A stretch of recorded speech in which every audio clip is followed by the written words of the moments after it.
Radhe Radhe. Jai. Namaste. Namaste. Adonai. Well, yeah, welcome to Om Hint. And we got the full crew here right now. We got Anthony, we got Sudevi, we got me, your humble host, or whatever you want to call it, Juggy. Yeah. So, yeah, we're solid. Just setting up the watch party. Okay. So we're going to talk about a lot of stuff. We got Anthony here. He's going to join in. He has some questions. We need someone to ask questions until you guys have the courage to start asking questions. So we got him in here. Be brave. Be brave. We want to. And I'm live as well. We got questions with the oracles. Yeah. So see where it goes. So what's up with the new background? Oh yeah, I got this in Gainesville actually. Okay. And I saw it and I was like, there's this store, Otter and Trout. I don't know if it's still open. And I saw that there and I was like, oh, that's perfect, because I'm like into astrology, so it's the chart wheel, and you have the sun in the middle, and then there's the other different signs, and yeah. Do we need the Libra to point out the aesthetics? Yeah, I'm Virgo, so. And you are Rising Capricorn. Rising Capricorn. Okay. Because you're Libra rising, so. Yeah, but, I'm Aries rising. Anything things in Libra. I'm Aries rising. That's why I got a big head. But you're also aligned, right? Huh? Aries in the first house means that all the planets are in the right house. Right. Yeah, there's an alignment. Yeah. And then Libra is the opposite. They're all upside down. Backwards. Or the right way. Well, it's right for you. It's right for you. Right. I mean, it gives a unique perspective of the world, that's for sure. That's it just makes the world go round. The variety is the spice of life, and we got a big pot of kitchery. A big mix, and everyone's good in their own way. Right? Yeah. We all fit somewhere. That's the idea. For sure. So and that's the whole idea of what we're doing. So switch it back a touch. You're coming. You're not. I'm in and out. Mm-hmm. So I actually never thought about it like that. Libra is the other way around, like the way you said it. But that's like the advantage that they have. A lot of leaders, a lot of politicians, world leaders are Libra rising, or they have significant placements in Libra, and they have a way with the world, and it's this kind of reverse engineering. Like they know how to work things, they know how to work the people. Right. So just general question. Yes. So that characterization of Libra. Yeah. That applies for ascendants only, or what happens like when it's moon, or it's Libras in general. But the ascendant is a very powerful thing. The ascendant. The moon and the sun. Those are the three most powerful things that affect us. The rising sign is your gift to the world. Okay. Your ascendant, the ascendant, the rising sign, the lugna, it depends on what language you're using, is your gift to the world. It's the way the world perceives you. To some extent, it's the way that you look. And then your sun, always going to take notes. Then your sun sign is like your soul, and it's your innermost desires. You know what I mean? The sun is your soul, your innermost desires, the things that'll make you feel complete. That's the thing that stimulates the shreyas and preyas, right? So shreyas is satisfaction, and preyas is enjoyment. So the sun will give you the shreyas, and then the sun will. The sun is your shreyas. It's that thing that'll make you feel satisfied. It's like the difference between eating ice cream and like a meal. Right. So just because we're talking about the ascendant, if the sun happens to be in the ascendant, then that's doubly so. Well, then it's like your gift to the world is there, and then also your shreyas. Yeah, or giving your gift to the world is will make you feel content. Right. I have that. You have it. Yeah. Oh, yeah. In Capricorn. Yeah. So your sun. So what's your gift to the world then? It's what we were just talking about, Shravan, because it's in Shravan. Today the moon is in Shravan. So it's actually very relevant. There you go. Yeah. It has to do with sharing, listening. Because that Shravan means listening. And that's the thing that I would say makes me a good a counselor, coach, astrologer, is I can listen. Really, listen intently and process and it's ruled, it's ruled by Vishnu. Shravan. Shravan is ruled by Vishnu. Right. Yeah. So it's one of the bhakti paths. It's one of the processes in bhakti. First. Yeah, the first, exactly. It's the first thing to listen, the most, right. Ingest, to take in. Right, exactly. Yeah. So I'm just sharing this. That's why I'm doing this. Yeah. I'm about to be listening. Yeah. No. Sure, no, I do the same thing. We're living in the world that we live in. We're everything here. We're the engineers. We're the, We're the back studio. We're the front studio. And we're gradual improvements, but they make a big difference. Yeah. So I know a little bit about astrology. I'm not an expert by any means, but I have some familiarity. But I'm just going to come from the perspective of I don't know much. Right. And I'm really glad we started with the ascendant, the sun, and then the moon. The moon. The moon is the way your mind works. The moon is it's your day to day. It's the thing that we run into. When you're dealing with me or I'm dealing with you, what I'm really dealing with is your moon. Okay. You know what I mean?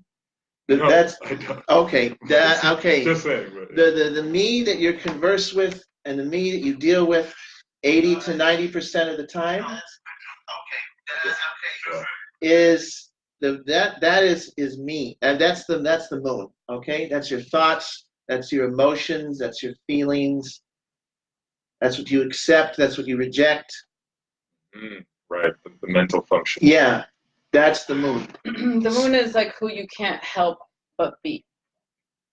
It's like your filters. It's out of the chakras. It's the third eye chakra. The moon. Yeah.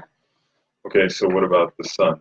Sun, moon, Mercury, Venus, Mars, Jupiter, Saturn. As above, so below. Above, so below. Yeah, so that's right. You have to tell me that again. No, we got 4. Oh, nice. Yeah, it's internal and external. Oh, is somebody asking something or what? No. Oh. Yasmin Dunraj. That was it here at one point. Okay. So we got so that's the thing, in the planets are in our chakra system, the planets are flying above, the planets are bringing karma down to us. It's going on around us, and astrology is just a way of seeing what's going on and interpreting that. Seems kind of strange though, doesn't it? Well, maybe not. No, okay, go on. Because isn't it just like focus? It's like, isn't it just all mechanical? What is all this metaphor, the stars, from that perspective? Well, it's for people who have those questions, right? I mean, we understand that that's not the majority of the population, just from let's say the MBTI perspective, 75 to 80% of people are S types. So they won't even be, Myers-Briggs. Like they won't even ask these questions. They won't even be drawn. S types won't be drawn to astrology because again, that's the N? N or S, yeah. N so S is the sensors as opposed to intuitives. So the intuitives, 20%.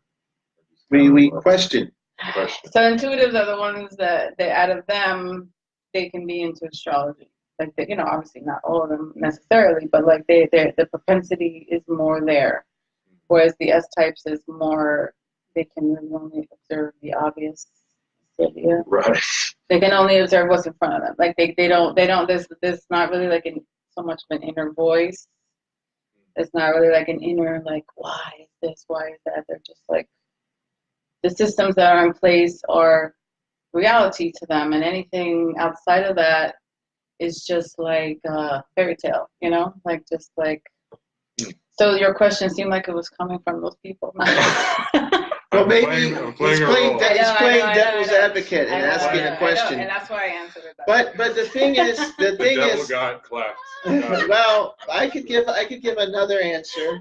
I could give another answer, which they might appreciate, and that answer would be that you can tell through astrology things that can have practical applications. So it works scientifically. Yeah. If you test it out. That's for sure. Just testing. That's for sure, and we can see that. So, and this is becoming actually more popular now. If you look at Claire Nocti's videos, Viktikara, they're doing this research-based astrology now. So like the numbers are matching up. They're adding up.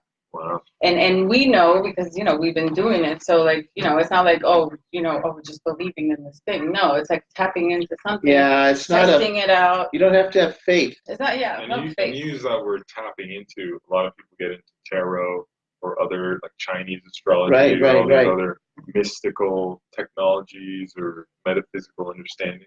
Right. And then you test it out, you see if it works, and then and I love astrology. I love being able to get into my own mind, but also like if I can see how I interact with others, and it kind of starts with studying your own. Like like I know Gemini moon. Right. I know about that. So if someone else has a Gemini moon, it's like, I can see where they're coming from, how we would get along, how we would be very similar day to day. Right. But Day to day. But the sun and then the ascendant would be like, the ascendant is more like vision. Yeah, it's how the world sees you. Going back and forth. Yeah. How the world sees you. It's how the world sees you, and it's also what you can give the world. You know what I mean? Okay. Yeah. Like the general framework, because the ascendant sets up where all the other houses are going to fall, Right. So it's like the general framework of a person's life. And that is the moment they took breath. Right. And that where the... Yeah, what was on the horizon? What was on the horizon? Right. Yeah, on the sunrise, eastern horizon. So it changes every 2 hours. Changes every 2 hours. Yeah. The stars. There's all the stars are... 24. Yeah. Like this. Since the beginning of time. Yeah. Since forever.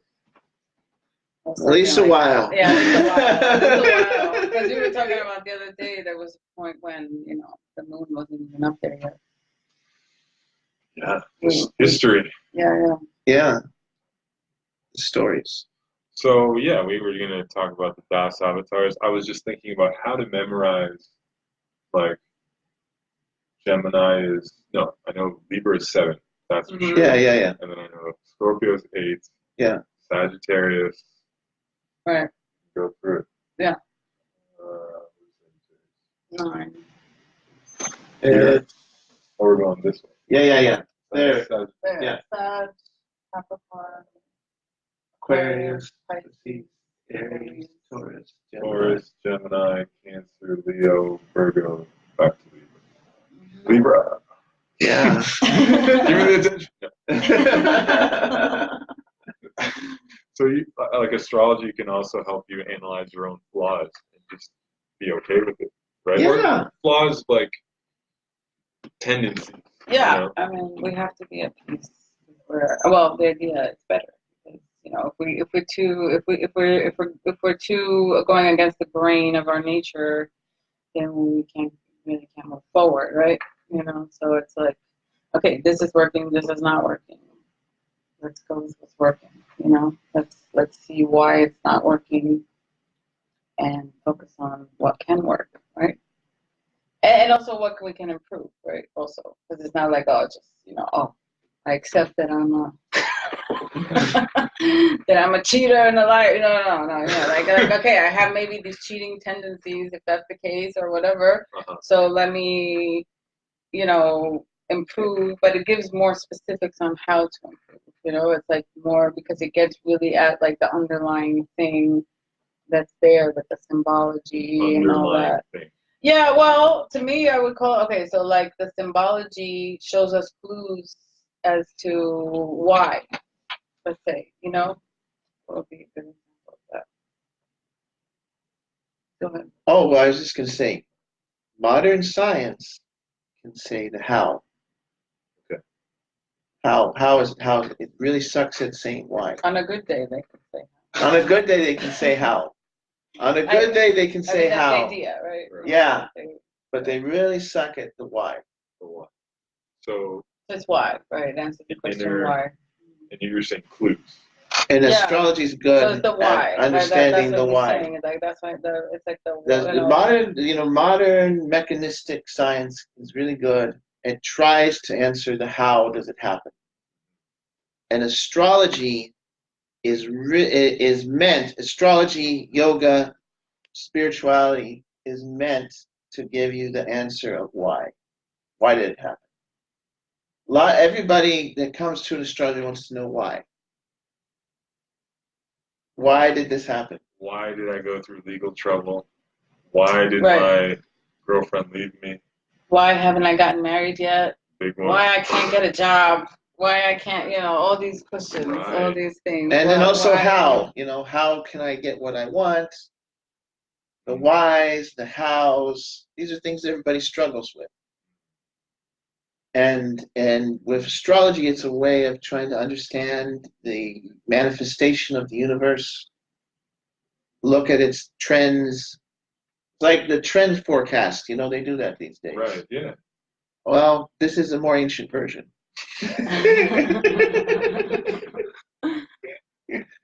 Wow.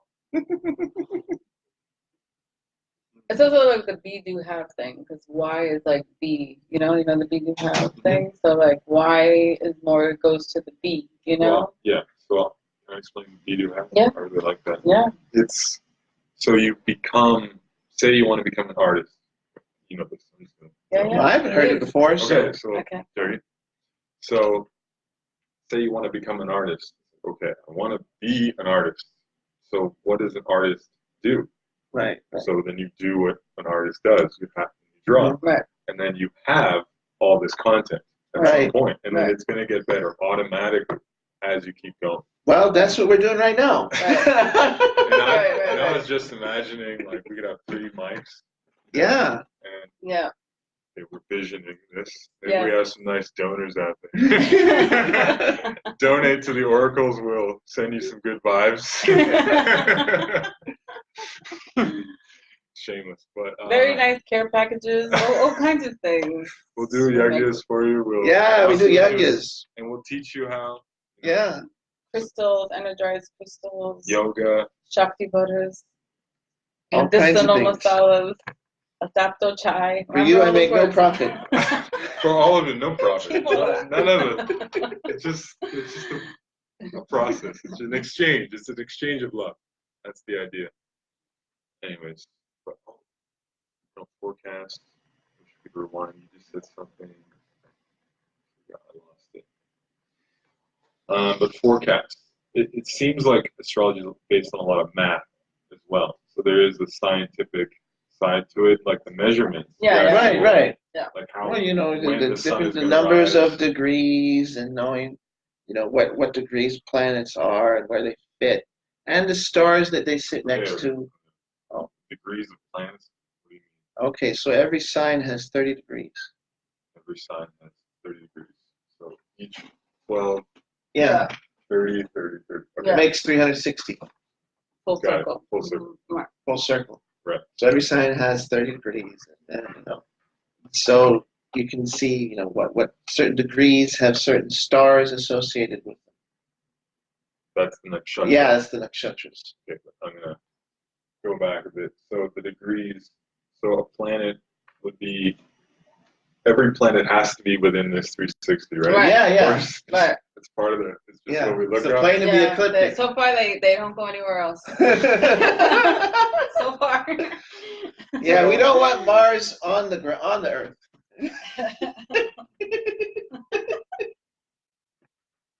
Thank you. I'm just being super basic here. No, it's good. No.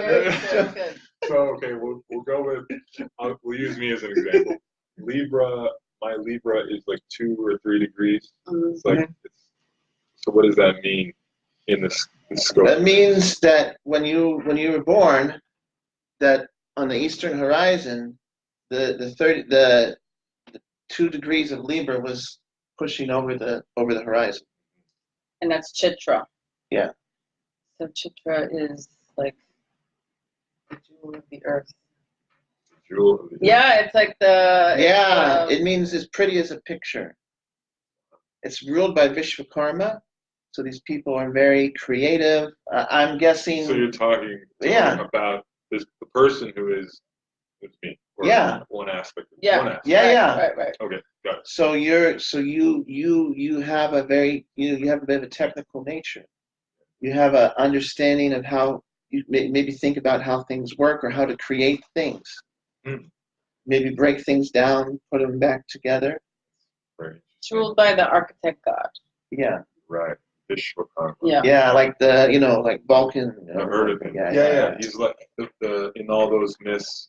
Yeah. He's the one who has the big forge. He makes all the mystical weapons. Yeah. He carved off pieces of the sun and made thunderbolts for Indra and different things like that. Was it you were telling me, or some share that the temperature of the sun and the temperature of a lightning bolt is one and the same. Exact same. Yeah. Really? Yeah, and it says in the Vedas. Can you imagine? Yeah. And it's just like it's a coincidence, right? But it's like, what? Yeah. Maybe it happened. Like, this story is not just a story for bedtime. It's like a metaphysical situation that's happening in a place we don't understand. Because we're down here. We can't understand what's up here. Well, yeah. So we can try to it's like this. It's like this.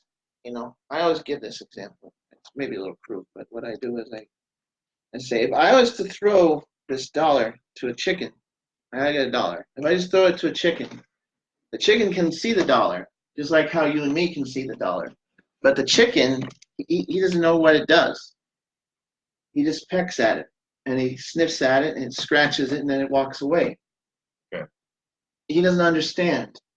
But he can see it, he can smell it, he can do whatever we can to it, but we understand that it has, you can buy things with it, and then there's a whole, a lot of people don't understand, fractional reserve banking and all this, there's so much stuff involved with this thing.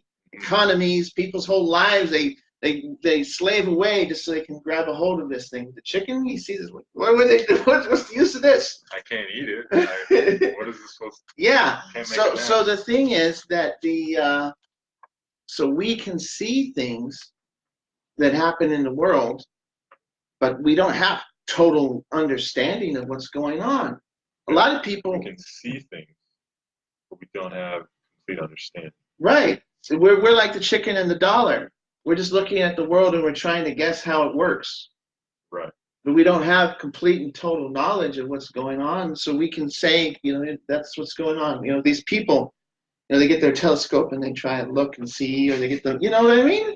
And they say, oh, this is what this is. And they're like the chicken. They're like, they see what, there's a shrimp. It's called a boxing shrimp. Okay. And it has 3 eyeballs on each eye. And it's trinocular vision times 2. It's called sexnocular vision. Okay. And it can see, I think, 36 colors spectrum. We can see 3 color spectrum combined.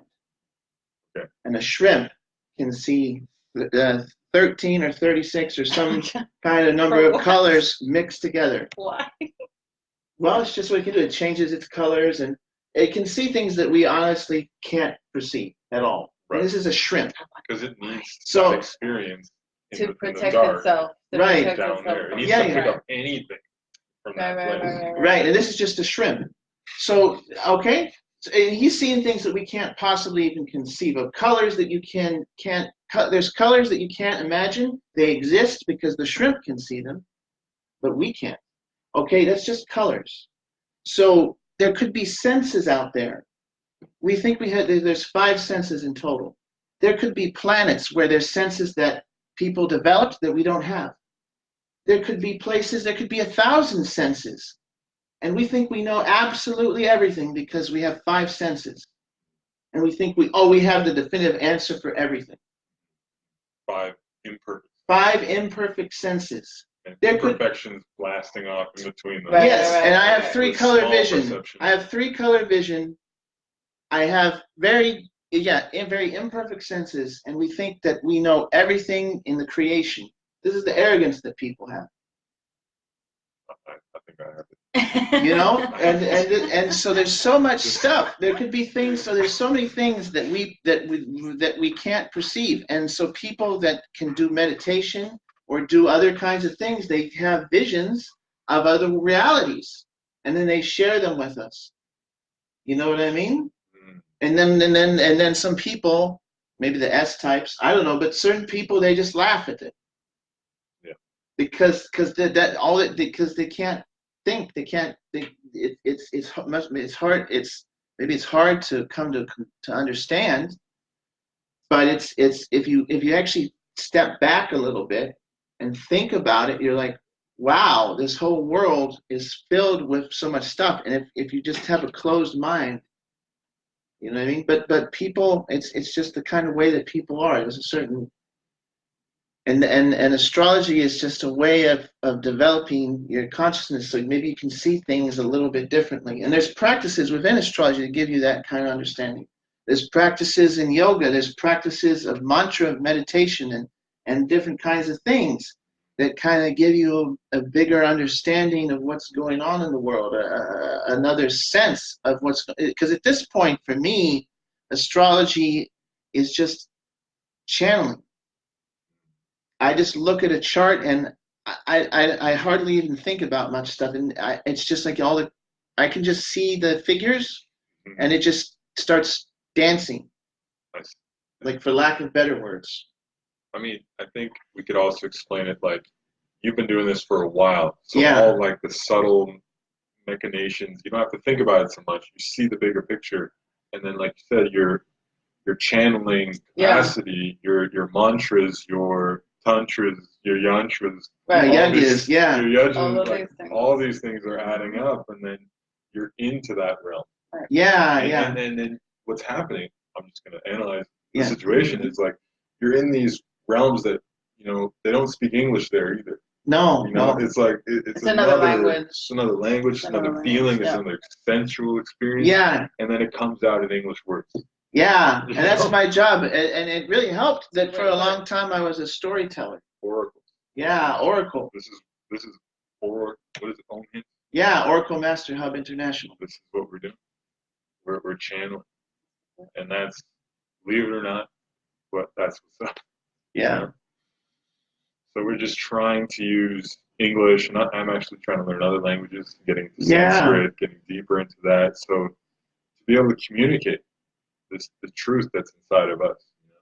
So I really appreciate that we got in a flow there. Even that discussion there, but what you just said was a flow. Oh yeah, that was coming from somewhere else. That was something else. So how many minutes are we at? Just to see if we should. It's we're almost at 30. We're a long podcast. What do you think? It's okay? Yeah. Keep going because we can get into I think we got 50 minutes. We can do like an hour. Okay, let's do an hour. Yeah. So yes, Dasavatars.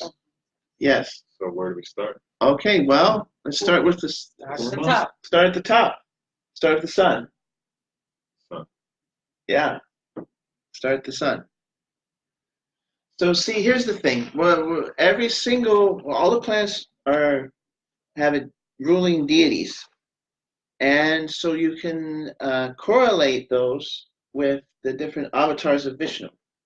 Okay. And this is see, This is for people that maybe feel they're a little, maybe astrology is a little scary for them. You know, there's certain devotees out there that astrology is a little scary for them, and they can't worship Shiva or Ganesh like a normal person, you know. So the thing is that, you know, you have the Dasavatars. It's very good because Vishnu's in charge of all the planets. Yeah, no one can disagree. Right. You can never lose with praying to a Dasavatars. If that's the remedy, you know, if somebody doesn't feel comfortable with praying to Shiva or to Ganesh. Or like the deities that are in charge of the different nakshatras or the things. Yeah, you know, there's all this spiritual family out there. But some people, they get confused or they don't understand. Yeah, the Devatas. Yeah, so later on we'll do a video that goes through the nakshatra lords, the actual deva devis that go with each nakshatra. That could be part of a course. Yeah. Totally. We could do that. But you know, we're gonna start with this. I'm just saying. When it comes out, for sure. You may have to pay for it. Well, we'll give some basics. We'll give you taste. But taste, not a meal. But there's maybe I'll just interrupt. But there's just the concept of dakshina, the term of giving and receiving it. Yeah. So maybe we'll limit the topic for another day. But it is important to have some skin in the game. Right. Well, what makes you want to learn more. And the thing is that if you just get something for free, you don't want to apply it. That's the major problem with getting stuff for free. Yeah, it's for the benefit of the person to be able to even use the knowledge. They have to give something. You know, to be able to even benefit of it.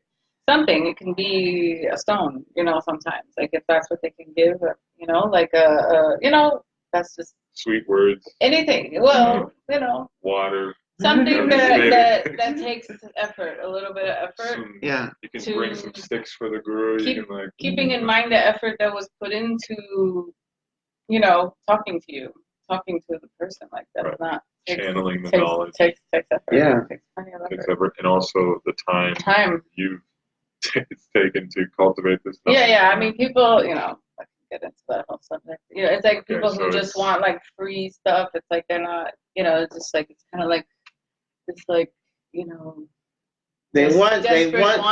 They want everything, they want everything, but they don't want to get back. They can't even really use it. They can't use it though because it's just kind of like this, like just give me something, you know, like kind of like you know. No offense, you know. I think I speak for myself. I've been there, right? Yeah. So like I think I can definitely relate to being in that space. That's why I can say, okay, that's a space where it's kind of just like mental gymnastics, you know, a little bit. It's like mental gymnastics. Yeah. Kind of like just worrying around, nothing's really happening. Yeah. You know. I see. Whereas like, okay, if you're serious about applying something, then you're like, okay, I have to put forth this energy because this is. There's stakes involved. You give me this, I give you. You know, I'm putting this. You give me that, I'm putting this. You know, like there's a constant like meeting of halfway. Right. You know, that's happening. You invest some of your energy, your time, your energy into something. You know what I mean? And then it makes it so you want to apply it and make something out of it. Yeah. It's a way of actually making effect happen. Yeah. And it says in the Shastras you should feel a pinch. Can you say that again? It says in the Shastras that if you give a donation, you should feel a pinch. Yeah, I mean, you know, what it used to be like 10,000 cows or something like that. Well, people had more money then, I guess. Yeah. Anyway, it's okay. We keep okay. So stop it with the distractions. I will have a farm in Jamaica. There's lots of space for cows. So let's do the Dasavatars because we're going to make it too long. And we could do another video about all kinds of stuff. After. So just to make this one, you know, okay, very good. Okay. So start off is Ram with the sun. Ram. Or Rama, but not Ramo. Sorry. No Ramo. I don't want to hear no Ramo in the kirtan, okay? No Ramo. This is serious. No Ramo. There's no Ramo. Ramo's not going to help you with the sun. Ramo is not going to help you. There's no, you're chanting to some other god out there. His name's Ramo. We don't know Ramo. Okay? It's Ram or Rama. But the Ramo, I don't know who that is.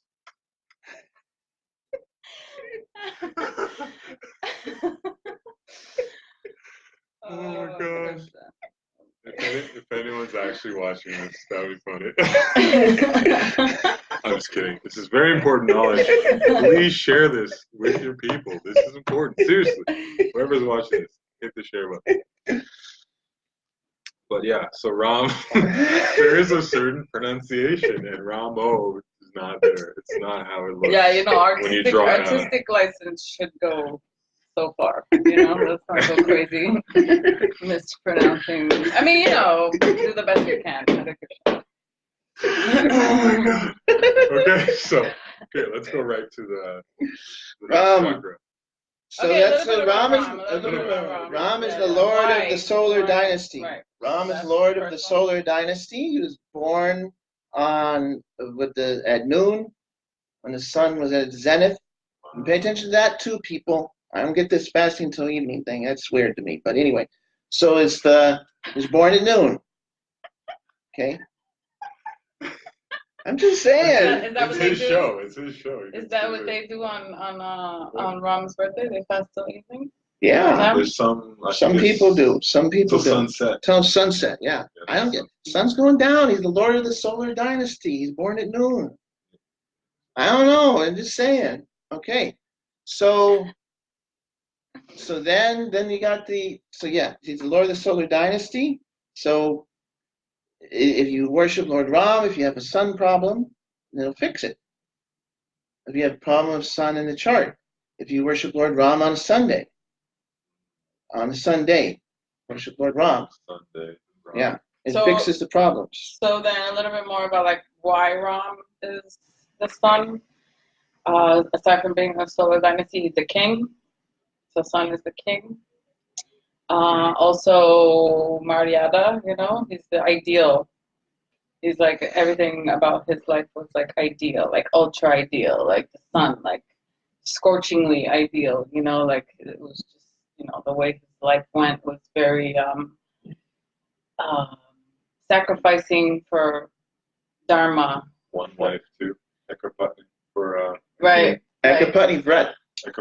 Yeah. Yes. So this very dharmic and just very self-sacrificing, idealistic. So very solar. A powerful sun is idealistic too. Yeah. And you got sun in Aries, you got some ideals. No, Aries rising. Aries rising. So sun just makes me tall. No. Anything else? That's not that I can think of. That's pretty good. Chakra. So that's the crown. Yeah. Literally the top of your head here. Yeah. And it's also related to the pituitary gland. That chakra. That connection with. And the C1 vertebrae at the top. So if it was somewhat of a physical location for it, this is my yoga stuff. So it's right at the top of your crown. Okay. So, and also when the Kundalini rises, it aligns here, and that's where the channeling comes. Right. This chakra is where that stuff, the oracles get their knowledge from. That's where it enters. It's important. Yeah. And that's idealistic. So the sun, that's cool. Thank you so much for that. Yeah. So then the moon. The moon is. Yeah. Pineal. Right. Yeah. Krishna. That's Krishna. So Krishna is the lunar dynasty. And there's a lot of other reasons why, Krishna does Rasa Leela and the social god. Very social. He's the social god. Very social. Chandra has many wives. Krishna had many wives. Chandra has 28. Yeah, 27. 27 for each nakshatra. Yeah, 27 wives. 27 wives. Oh, and his nakshatra, Krishna's nakshatra is very romantic, right? Which is ruled by the moon. Oh, just real quick, Ram is What's his nakshatra? Purnavasu. Purnavasu. Okay, so that doesn't correlate to the sun exactly. Okay, anyway, onwards. So, Krishna. Yeah, so the moon is, what happens is people go on a honeymoon. It's very romantic. Moon is very romantic. It's a Krishna, lover boy in the forest and all that. I'm just saying it. No, that's Rasa Raj. Yeah. Rasa. Yeah. A lot of times they describe like the moon, but the moon draws forth the rasas from the plants. Or it gives the rasa. That's Well, where the juice comes from. Yeah. The juice, it makes it flow. The juice, the rasas, the moon's. Bhagavad Gita later for that. Okay, yeah. Really... So then what? Mercury, right? Yeah. Okay, so that's. So third eye, you mentioned pineal gland. It's also like physically right here. Yeah. And also one thing you could try out in your yoga game is whenever you close your eyes, that's the third eye's vision. This is so yogis are able to. Is it normal to see a lot of colors?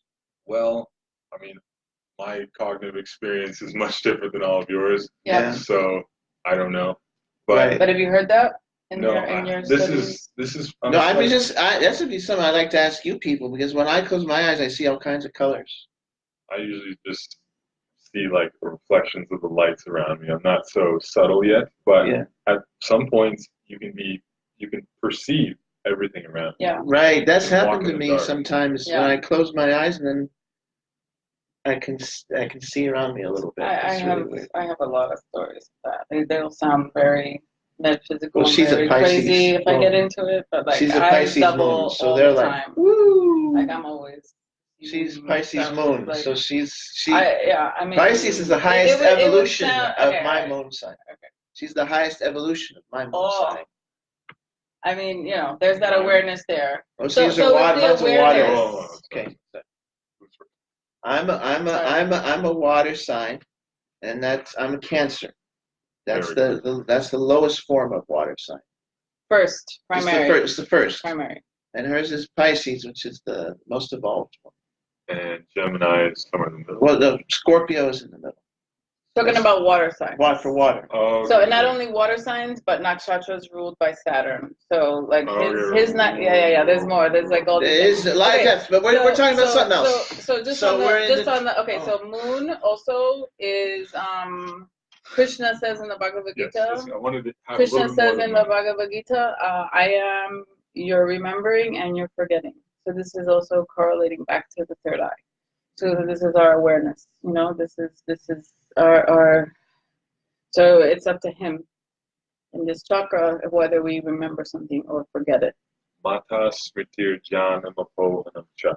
That's the verse you're quoting. I am remembrance, knowledge, and forgetfulness. Oh, there you go. There you go. I know some stuff. Anyways, so thank you. I think that wraps it up. So yeah, third eye, and now we're gonna go Mercury. The Buddha. But Mercury is called Buddha, and the Buddha avatar is the one that rules the Mercury. Oh. So double Buddha. Yeah. So it's like expression. The information highway is the third chakra, but so it's your conveyance of energy. Like I have Mercury in Virgo. Me and Nityananda both have Mercury in Virgo, and we can literally just sit and talk and talk and talk and talk and talk and talk and talk and talk for like hours and hours and hours and hours. Wow. Like me and him we just sit and we can go for like 5 hours and like forget what planet we're on. Wow. Because of a strong throat. Yeah. Mercury is exalted. Mercury's exalted in Virgo. So we just go. Right. So it's double talking ability. Talking with talking. So both of you have. Yeah. So we could just talk. That's the power of Mercury, is the ability to communicate. The problem is you just can't stop, really, and it's a little you got one mouth and 2 ears, and you should hear twice what you speak.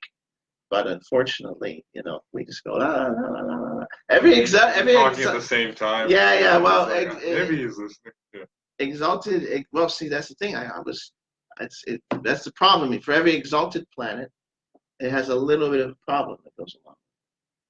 That's a little astro knowledge. And the thing is, with exalted Mercury, you're really good at talking, and you can just talk and talk. But the thing is, you overtalk, and then it's a little harder for you to hear what other people are saying. And it's a little harder for how do I put it? Sometimes I assume too much about what people are saying, or I don't quite get what they're saying. It's like one of the reasons, like, if I meet other people with strong Mercuries, I understand what they say more too. The way you communicate, right? It's like, yeah, because the other thing is, like, now see in like linear. Yeah. Is it like linear? Is it more? Is that what you're saying? Yeah. I guess. As opposed to circular, because both of them, like Mercury is logical. Mercury. Yeah, and we try the other thing. Yeah, and it's very also logical. Transactional. It's transactional. So it's like this for that, this for that, this for that. Yeah, and we also try and take complicated things and make them simple to understand. But then there's other people who are like, no, this is complicated. We're going to keep it complicated. Like yeah, and that's very annoying to us. And that's very annoying to us. Is it? It doesn't. Thanks. Just saying, that's the way that we are. We all have natures, you know what I mean? And especially, no. It's natural. It's natural that, because Virgo and Pisces are opposite. Right. So, Spice of life. Yeah. Difference. Yeah. So we're balancing each other out in that way. So throat chakra related to the shoulders. You can learn something beautiful from difference. Say again? You can learn something beautiful from difference. Right. That's why I always find that the air sign people, although I completely don't understand them, I completely don't understand a lot of you or what you do, but it's very interesting to me because it's so opposite. It's the same. Like, wow, everyone's working out. Like, I guess one thing growing up, like, thanks for going very deep there. You were talking about astrology, like something, because everyone's like, oh, my Mercury's exalted. That means my life is perfect, right? My communication will be perfect. Well, there's also the other side, which is the difficulty of intake. So thank you so much. Yeah, cool. Yeah. And I lost track of my thought, but oh, sorry. No, I was saying thank you to you. Yeah. Well, that's good to. Well, if you come back, I'll come back to it. Okay, so Buddha,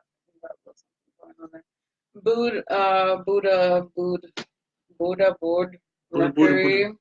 Also, some of the commonalities with like Buddhist is like this kind of detached. It is. Detachment is one of the like main things, and Mercury is a neuter gendered. It's neuter gendered sign. Like most of them have a gender, but the Mercury is neuter. Mercury is neutral, so it's neutral in all ways. Like it's not concerned with what he thinks and what she thinks and the emotion. It doesn't even pick up on it.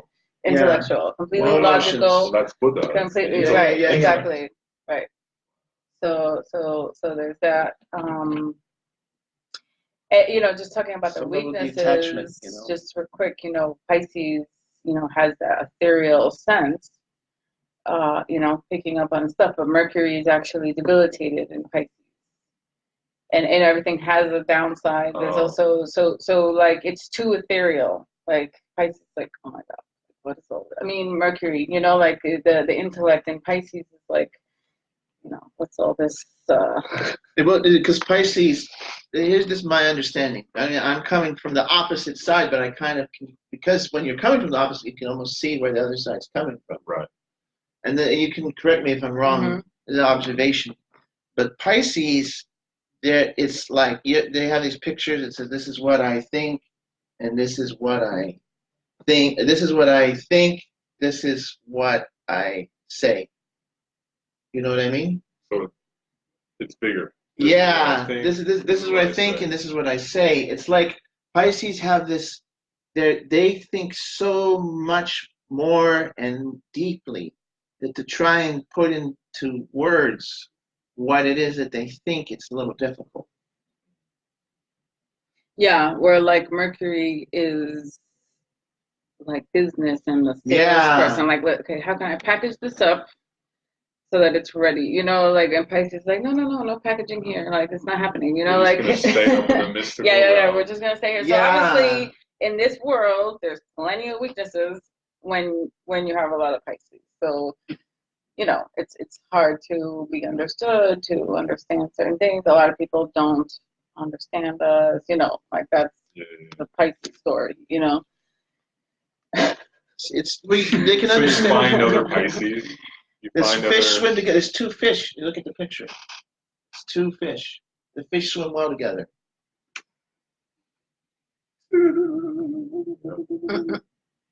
I really like this. And then other people have other things, you know, and everybody has Pisces somewhere in their chart too. You know, so like even if you don't have any planets in Pisces, which you do, right? Don't you have Rahu in Jupiter, Pisces? Rahu. Yeah, so like in the 6th house of health. So your path is very much Pisces. So like Rahu, okay, that's not. We'll talk about that later because that's another. Buddha. Okay, so bad. Buddha, you know, we could talk here. Like. No, this is the thing. We're on a roll. This is good. Yeah. So okay, so I think we covered Buddha, right? Yeah. Okay, so next Venus. Venus, heart. Heart chakra. Heart of Shoram. The Axeman. Axeman. Heart of Shoram, Dave. Which may be weird to correlate with Venus, right? Right, I know. He's a deerskin clad, matted, locked, bloody, axe wielding. Killer of generations of human beings. Yeah, he's a hardcore dude. But. But she has a reason. I have a reason. Okay, go first. Okay, well, my reason, he's related to his patriarchal grandfather is related to Shukracharya, who is the person that owns the planet Venus. Yeah. Shukra is basically.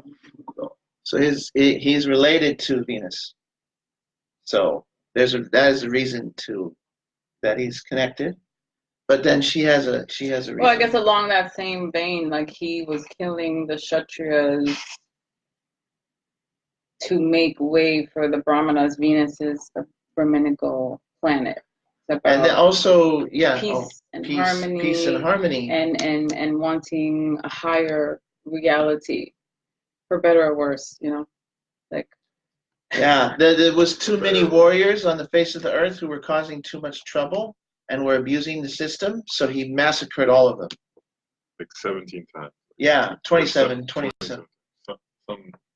like over time. Yeah. They came up and then. Yeah. He would.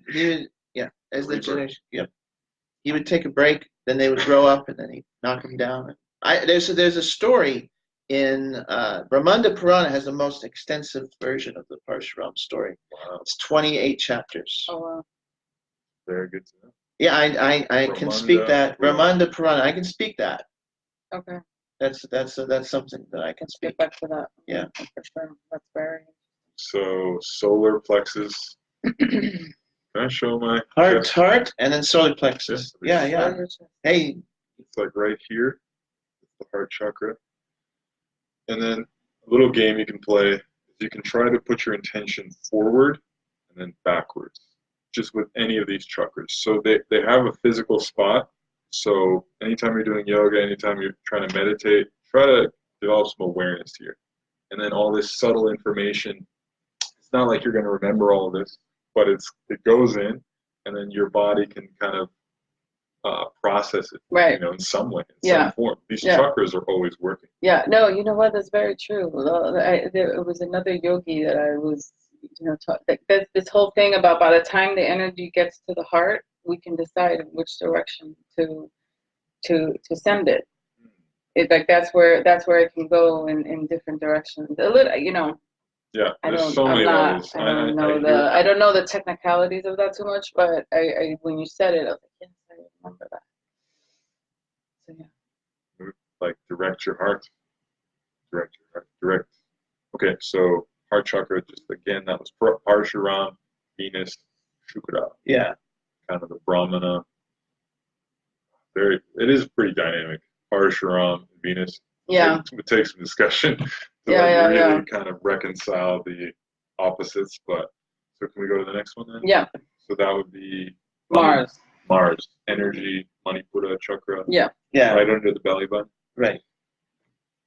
So Dasavatars. Narasimha Swami. So, well, what did he rip out too? Right, the intestines. Oh, by the way, fun fact, but the intestines, like your small intestines are right behind your belly button. That's where it physically is. Mm-hmm. So, and that's the energy center there. Very so that's where he ripped up and put around his neck. And you know why he did that, right? Please tell me. Okay, well, I'll tell you. I don't know how. I thought most people did. Okay, so one perspective on why he named that. Oh, okay. Well, Hiranyakashipu used to steal the offerings. A great demon. Yeah, Hiranyakashipu was this evil demon, this titan, and he conquered all the gods. And he stole because he changed the mantra on the earth to Om Hiranyakashipu Namaha. He changed the mantra. People used to chant that at the yajnas, and they would do the offerings. They would do the offerings, and he'd steal the offerings and eat them. And so all the offerings of the gods, they went in his belly. So when the Shringadev killed him, he ripped his guts out and put them around his neck because he was taking the offerings and turning it into prasadam. Where they should have gone in the first place. Wow. That's intense. That's Mars. That's Mars. Okay, thank you for bringing us back to Mars. Mars, yeah. That level of reality, we kind of went transcendental past time. Well, yeah, we're going down the chakras. It gets more gritty from here. Martial energy, protection. So, Dave is the protector. Right. Warrior. The war, yeah. He really protects his devotees. The action principle. That's Mars. Mars is how do you act in the world? The willpower. Your will, and it's your action in the world. How you affect the world. Your actions in the world. That's the Mars energy. And depending on your Mars sign, then that's going to be different for every person. Mars and Libra. Quick one. Oh, well. Oh, okay. Well, your Mars and Libra in particular makes it. What degrees is it? It's pretty 13. Swati? Okay. All right, go ahead. Oh, well, let me ask you something. When it comes to energy output, like, this is, I don't want to, see, I know you a little bit too, a lot of your behaviors is very Mars and Libra. Okay. And the thing is, like, you're going to do something, and you have to really be inspired to put a lot of energy into something. Yeah, or else nothing goes there. Yeah. You have to be really inspired to put a lot of energy. And the other thing is, because the thing is, it's about, if you put a lot of energy in something, you have to do something to make you feel like happy. To fill you up. Like, if you, what you actually choose must fill you up because it's all you have. Like, yeah. It's like your energy supplies is limited almost. Wow. And it's like you do something, and then, like, you have to do, like, if you do anything, like, you have to do something to fill up again, or else it's like you're running out of juice. You know what I mean? And then you have to be really, it's because what it is you think that you don't have much energy. Very, very, very. You think that you don't have much energy. I think that there's some limited amount, and I have to save for that day or save for that moment. You can only, because it's all about the balancing, right? Think of the symbology. It's the scales. What you put out, you have to put back. And if you do, it's just like if you're working on a project, then you have to go and do some yoga, because otherwise you feel like it's like you're wasting your energy's pouring out. I have to get it back. To balance it out. Right? That's what's going on in the subtle parts of your mind. Okay. Yeah, that's just to put it. Yeah. Because it was funny, because just digress one more, but my Mars is in my ascendant. Right. So the vision, what you're saying about how Mars is acting in the world, my vision of the world is there too. Right, so it's like, there's a mix. You want to do you have to. The only way you can really feel satisfied is by doing some kind of important task. Right. So Mars, Manipura chakra, the energy center, really correlates to the yoga side too. It's called the Dantian point, and that's also even in the nadis. That's where all the nadis come from. That energy center. So the heart is obviously the most important because it's where the soul is. But then there's an energy center right below it, which is like you can't live without it. It's like another brain. Like exactly. A portal of consciousness. Yeah. These chakras. We express ourselves through our chakras. That's one thing I've been meditating on. Okay, so we got Manipur now. Genitalia. Yeah. That's Jupiter. Jupiter. Yeah. Jupiter, and that's Lord Vamana.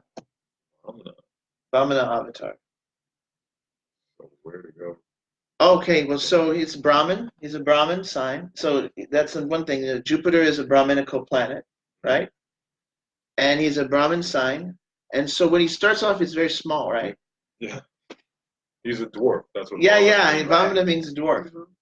And then all of a sudden, he expands to so big that he can't. In 2 steps, he covers all creation. So the expansion.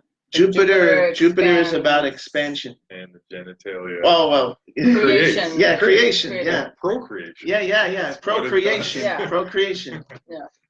Yeah. That's what it does. It's about expansion and growth, and so Jupiter rules over that energy, and so that's the Jupiter wants to expand. Wherever Jupiter is, it wants to expand that sorry. I was going to say most of the hymns of the Rig Veda actually are for Vamana, for Vishnu. They're for the Vamana form of Vishnu. Oh. And they describe Vishnu taking 3 steps across the universe, and this is very relevant because the stars that are in charge of Shravan, which is the nakshatra for today, right now, are the 3 steps are 3 stars, and it's supposed to represent the 3 steps of Vishnu. Whoa. And they describe Vamana, well, especially because in the Rig Veda, it's just, all the times they refer to Vishnu is the younger brother of Indra in the Rig Veda. Indranuja. And so Vamana is the younger brother of Indra, according to, because his mother's a deity. So they always call Vishnu Indranuja, the little brother, brother. So Vamana is Aditi's. Yeah, he's the son of. Yeah, he's the son of Aditi, and so he's the kid brother to Indra. And so they describe him, and because in the old days they used to summon the gods. They would set up an arena, and then they would summon them. They would chant the mantras and do all the rituals, and the gods would appear in the flesh. And then they would take the offerings. So all the deities in the Vedas are very, very detailed. The hair color, the skin color, everything. Look at the Agni looks a little. He's got multiple arms with like red glowing flesh, and like he's intense. And Indra, he has long blonde hair and red colored skin and blue eyes and all kinds of cool stuff. So they're very but Vishnu is very subtle. So they describe him as glowing light and different things. And he's like a raging mountain lion that takes his many strides across the mountaintops. And, the Rig Veda is poetry. So it talks about these deities in these different ways. And so a lot of ways, Vishnu from the Rig Veda is Vamana. Indranuja, the little brother of Indra. So they describe that when Indra's fighting with Vritrasura, he gets tired, and Vamana came over and brought him some nectar so that he could. Sorry, you go ahead. Oh, is there? Just a comment. Oh, what is it? What is it? Manjari Lieberman says, Sudevi. This is a watch party. So nice. We've had some watchers throughout the. Oh, that's cool. Yeah. But yeah, we're covering some cool stuff. Hello, everybody. Do we have questions? Do we have any? No questions. I think we're Yeah. Pretty conclusive, all the stuff we're saying. I mean, even us, like, we're questioning, like, I guess we're just answering right now, but the genitalia. Okay, that comes. That feels, just one thing, yoga stuff. There's a lot of Chinese meridian lines that go through there. Right. And tension throughout the body can be held in the pelvic floor, which we just mentioned. That's the front part is Svadhisthana. That's the genitalia chakra. And then the next one would be root Muladhara, and that's the perineum and anus. So that part of the body is Scorpio related. Yeah. We were talking about the other day. So it's very hidden, but when it's tender, it affects the whole body. So we have to really consciously relax that part. Jupiter is our ability to hold space for others also. So like when it's in Capricorn, where it's debilitated, the reason it's debilitated is because Capricorn is such a restrictive place. So like the idea is that, depending on other things in the chart, but that placement alone limits a person's ability to hold space for other people. Like they can just hold space for these many people, and that's it. Like that's the general idea. Okay. So, general idea for what's happening. It's great. No, it's just so neat. See, we're discovering the mysteries of the universe right now. Yeah. Because that's the thing is you have this knowledge, she has knowledge, I have knowledge. When you stick our heads together, and you get us talking, and we're putting all this together, then we can create an amazing situation where we're holding space and we're finding out things. Jupiter having that energy active. This is the whole point of Oracle Master Hub, is to get us all together so that we can find out these things, because all these things are related, and actually it's our plan to create a new system. Well, not a new system in per se that there's anything added, but just take all the stuff from Ayurveda, from yoga, from astrology, and all these disciplines which have correlating things, stick it all together. It's like it was one thing and it got busted apart, and there's the chunks are all over the world. All the tribes of humanity have a picture of this. You see what I'm saying? Lining it up. All the tribes of humanity have a vision of the complete. You see what I'm saying? The complete. Well, yeah. Well, it's the big complete of everything. You know what I mean? And I think it's almost like we're supposed to come together, all the different kinds of people, and all the different kinds of understandings and visions, and create something of value after it got blown up. Yeah, universal wisdom. Vedic. Yeah, the real Veda. The real Veda. It's in Europe. It's in Africa. Right. It's in South America. It's in North America. Right. It's in Universal. The universal thing is the Vedic thing. But like if you really look at it, it's nature speaking to us. Really, it's what's there. It's just an explanation of what we can actually just pretty much easily observe. In a growing way, but like it's all there. It's all observable and applicable. Yeah. Get to the root of the matter. Root chakra. Muladhara. Yeah. That's Saturn. And Kurma. Great. Right. I thought it's like a surprise for me. Yeah. So Kurma Dev is the turtle. Mm-hmm. Turtle. Yeah.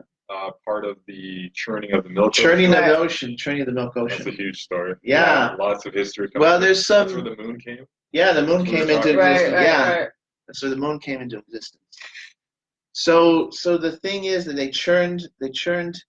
So this is a very interesting thing about Saturn. I mean, Saturn. What? Think about when they churn it. What do you have here? You have these two forces of good and evil that are pulling on opposite sides, and Saturn is very. If you think the sun is idealistic, holy God, Saturn has some idealism, like up in the outer space. In the sense, it's very judgmental, and it keeps. Yeah, because it sets the limits. Saturn is like, Saturn is the sets the boundaries. The boundaries of life. Saturn is the boundary giver. The base chakra is elimination. Like that has to do with it. It's like Saturn is getting rid of everything that we don't need. Like yes. Get out. So you got good and evil. It's churning, and then all of a sudden, what happens is poison. Poison comes first. Poison comes first. So a lot of people, when they're going through Saturn periods, there's a lot of these internal monsters, and the fight between good and evil is getting churned in your heart, right? The fight between good and evil is getting churned in your heart, and a lot of these unwanted attachments and mental hang-ups that we got hold on start oozing out of our deeper self and into our consciousness and then outward. And Saturn causes that to happen in a lot of people, and a lot of people can't handle that. And I would just add, physically, on a physiological level, cleansing is the same way. All the poisons accumulate and then they come out. Yeah, exactly. Vomit it out, but usually on a cleanse, it's like all that crap in there. Yeah. It's like some weird colors come out. Maybe stuff that's been hanging in the sides for a while. Exactly. It gets weird. It's so dirty. The poison comes out. Poison. Yeah. So that the Ama, yes, and so that's what Saturn, and you can see, right? I could digress again, but Nilakanta. That's one of when Shiva holds the poison. Yeah, that's where he was powerful enough to take the poison of the milk ocean. Right. And so and that is a strong analogy for a guru. Okay. You see, Shiva is considered the Adi Guru. Right? Yeah, you got it all. So just no, finish. Yeah. No, show them. Show the picture. So they can see. There's a book.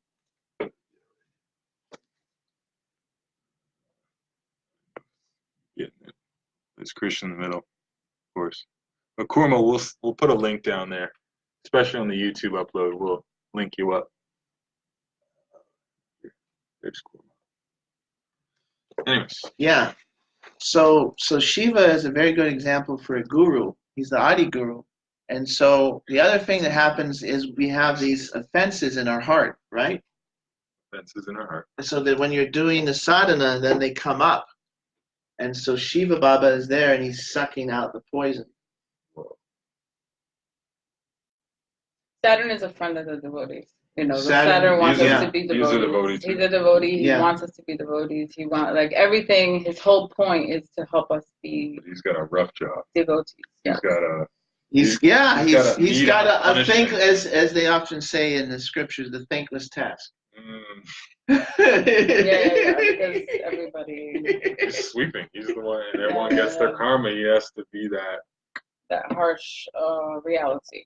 Yeah, but he's an idealist. Judgmental. He's just simple, I guess. He's just like, is that one way? Yeah, it's not really like it's like I could maybe idealism might have been a little bit of my judgment on him, but he I think more judgmental than ideal. Yeah, it's judgmental. It's more judgmental. Right? It's more judgmental. Yeah. Okay. He's the stick. Like Jupiter's the carrot. Yes, no. Like I said, so Saturn is neutral because he's old. Mercury is neutral because he's young. So like children are kind of, they're not in that game. They're not right. So they're like Saturn is disassociated from the game, and it's like how we become, more neutral when we're older. Like. Not so the women are not, it's that neutrality of existence, more like an existence than in this game, The game of male, female, and right. Complications. But on that note, Saturn is exalted in Libra. Oh yeah, it's very related to what's going on. Yeah, and he has Saturn exalted, and so does Nityananda. Yeah. And they're actually very balancing. It's actually a very balancing thing, because it's like kind of seems opposite in a little bit. It's like Saturn, but Saturn balances out, gets balanced out in Libra to serve like the greater good. Saturn in Libra is a very significant thing for. That's another story. I don't have Saturn in Libra. No, he does. You do. He does, yeah. Saturn, like Libra. Saturn, the root chakra elimination. That was very deep information. We got through all. Well, no, we actually have two more. So because that was 7 out of 10, but the Kalki is the 10th, and as far as I know, he doesn't count, so we don't know. So it's really 9, even though it says Das is 10, but we're really talking about 9. So we did 7, but the other 2 are not chakras. The other 2 is Rahu, Ketu. All right. They don't correlate to days of the week or chakras, because it's the unembodied self. I'll find somewhere for them. So Rahu and Ketu.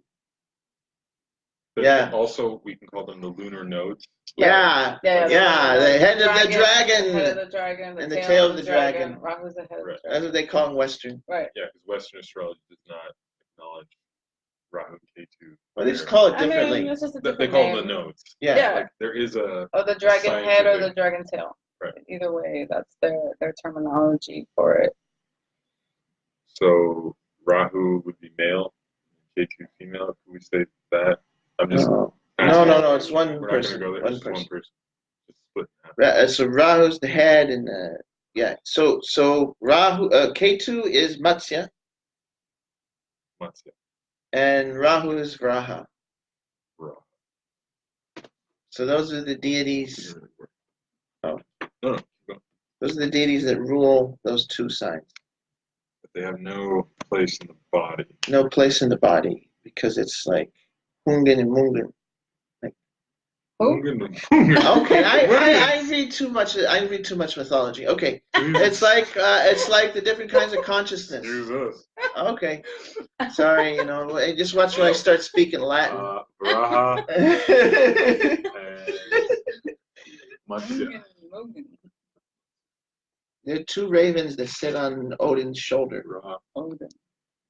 And they're forethought. It's like you said, it was like the conscious self, right? And all these different things. That's what they are. They're representations of that. Anyway, so also there's another.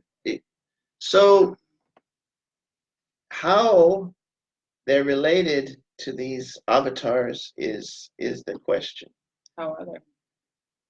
And that's that's a question which we're still trying to. The oracles are going to wait on that one. We're still researching it, because just like Rahu and Ketu, it's a mystery. It's a mystery. It's a mystery. I mean, there's some things we could we could put together. They're invisible planets, and it's invisible knowledge. Right. Well, it's also like who pays, there's so many things. I don't know. Okay. Take a stab at it, or we want to think leave it at that? How many? What do we? I think always leave them wanting more. Okay. Yes. Next time. Dun, dun, dun. Next time we're gonna talk some more about neat stuff. He's got some questions about mystical mantras and practices and things. So we'll get into that. And seriously, guys, think about how please to get involved. Help the message spread. Yes. Invite people to. Don't wait for someone else to share it. You share it. Yeah. Seriously. Yeah. Because we really are hard. Because it's going to be very huge, and you can jump in now and say, I knew him back when there was just 300 people liking that. Exactly. And that's conversational astrology. That's the point, is to bring these things down to your everyday life. Not just have it as like these concepts that are up here. It's about if you hear me and Juggy talking, we just talk about this is our conversation all day long. All day. We explain everything in astrology. This is all we do. And I just wanted to mention too, you can have this experience too.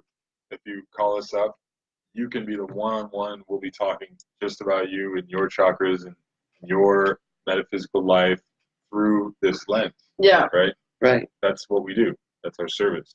So take advantage. Yeah. All right. Thank you so much. Radhe Radhe. Thank you. Namaste. Krishna. Yeah, Peace. namaste.